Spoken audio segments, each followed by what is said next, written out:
एक सरपंच साहब ने मेंबर साहब બે જણા પંચાયત સમિતિ કોઈક બેઠા બેઠા કામ કરતા હતા. કામ કરતા કરતા સરપંચ સાહેબ ને પેટમાં દુખાવો થઈ ગયો. તો મેમ્બર સાહેબ ટક્યો સરપંચ સાહેબ ને બોલેરામ નાખીને ડાયરેક્ટ દવાખાને લઈ ગયો.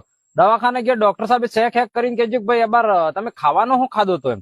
તો સરપંચ સાહેબ બોલે એ પેલા મેમ્બર સાહેબ બોલી ગયો એ કે એમ તો ખાવામાં તો 2-3 તળાવડો ખાઈ ગયા હે, કિનક કિનક 4-5 મકાન ખાઈ ગયા હે, 4-5 એક આરસીસી રોડ ખાઈ ગયા હે.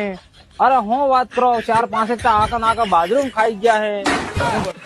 ડોક્ટર કે એમ ને અનાજ ખાવામાં હું ખાધું તો એમ કે બાકી તમે જે પેલો ખાઈ ગયા એ તો તમારો દુખાવો જિંદગી ભર નહીં મટવાનો હોય.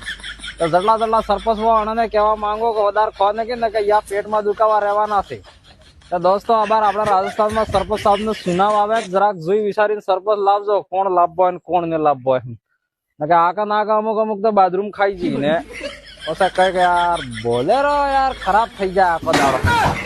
થઈ જ જવાની કે ઉપર વાળા ને કેમેરા ચાલુ ભાઈ. એટલે જોઈ વિચારીને સરપંચ સાહેબ જીતાડજો બસ બીજું તો